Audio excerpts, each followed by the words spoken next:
Hello दोस्तों, स्वागत है आपका मेरे इस नए वीडियो में। और ये क्वेश्चंस का पहला क्वेश्चन है। और ये होने वाला है लेखपाल के इम्पोर्टेंट क्वेश्चंस। लेखपाल के लिए इम्पोर्टेंट क्वेश्चंस। पहला क्वेश्चन है, उत्तर प्रदेश के जिला पुलिस पदानुक्रम में निम्नलिखित में कौन सा पद शामिल है? तो मैं आपको बता दूं, जिला जिला जो है वो किसके द्वारा संभाला जाता है? एसपी के द्वारा।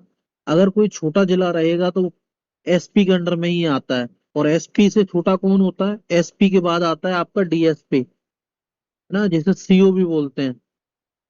क्रम में आपको बता देता हूँ, सबसे बड़ा होता है एसएसपी। अगर कोई बड़ा जिला है तो वो किसको दिया जाएगा? एसएसपी को दिया जाएगा। और छोटा जिला एसपी को। एसपी से नीचे क्या आता है? सीओ जिसको बोलते हैं, ये होता है डीएसपी। और डीएसपी से नीचे क्या आता है? इंस्पेक्टर रैंक का ऑफिसर आता है, 3 स्टार इंस्पेक्टर आता है। और इंस्पेक्टर के नीचे क्या आते हैं? सब इंस्पेक्टर्स। और सब इंस्पेक्टर के नीचे क्या आता है? कांस्टेबल। ठीक है, ये इनका क्रम होता है। क्वेश्चन नंबर है दूसरा। उत्तर प्रदेश में राज्य उत्तर प्रदेश में राज्य स्वतंत्रता संग्राम संग्रहालय शहीद स्मारक निम्नलिखित में किस स्थान पर है? तो आपको बता दूं मैं, मेरठ। मेरठ से ही आपको पता होगा कि स्वतंत्रता की शुरुआत कहाँ से की थी। विद्रोह जो हुआ था सबसे पहले कहाँ से हुआ था? मेरठ से। और ये बहुत पूछा था कब हुआ था, ये 1857 में हुआ था। एक बार तो एक एग्जाम में डेट भी पूछी गई, तो वो क्या थी? 10 मई। ये पूछा था कि वो तारीख क्या है, तो 10 मई 1857 से वो सबसे पहले विद्रोह किया गया था। ठीक है। और मेरठ में ही कई घटनाएं हुई हैं। जैसे मेरठ को अक्सर क्रांति का सिद्धपीठ कहा जाता है। मेरठ को क्या कहा जाता है? क्रांति का सिद्धपीठ। क्रांति का सिद्धपीठ भी कहा जाता है मेरठ को। नेक्स्ट क्वेश्चन है, क्वेश्चन नंबर 3।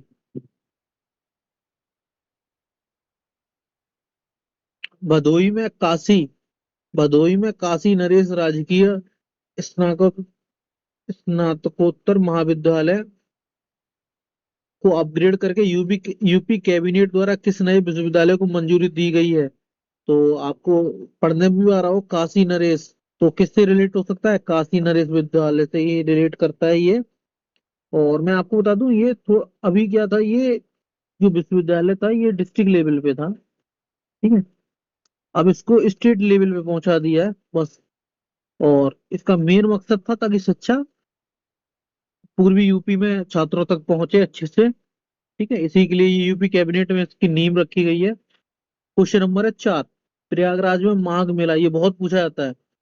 माघ मेला कहाँ पे आधिकारिक तौर पर स्नान पर्व के साथ शुरू हुआ? तो कहाँ से हुआ है? प्रयागराज से। पहला तो यही हो गया, कहाँ से शुरुआत हुई इसकी? तो प्रयागराज से। ठीक है। यहाँ पे पूछा गया किस स्नान पर्व से पहले इसकी शुरुआत होती है? तो ये पौष पूर्णिमा से पहले होती है।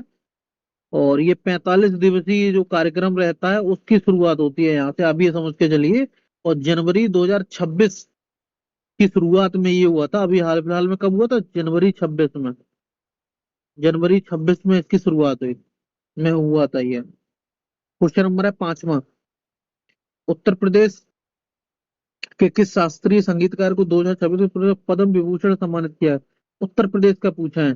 शास्त्रीय संगीतकार कौन थे जिन्हें 2026 में पुरस्कारों में पद्म विभूषण सम्मानित किया गया? Doctor N Rajam. ये कौन थे? ये महान वायलिन वादक थे। वायलिन वादक कौन थे? डॉक्टर एन राजन। ठीक है। ये क्वेश्चन आपको पता होना चाहिए। और इन्हें पद्म विभूषण 2026 से सम्मानित किया गया और हिंदुस्तानी शास्त्रीय संगीत के लिए प्रसिद्ध हैं। भारतीय शास्त्रीय संगीत में इनका योगदान रहा है। और मैं आपको बता दूं, पद्म विभूषण ये दूसरा सबसे बड़ा सम्मान है। दूसरा सबसे बड़ा सम्मान है जो भारतीय को दिया जाता है। और इस वीडियो में इतना ही। मैं आशा करता हूँ आप अच्छे से पढ़ रहे होंगे और तैयारी कर रहे होंगे। तब तक के लिए धन्यवाद।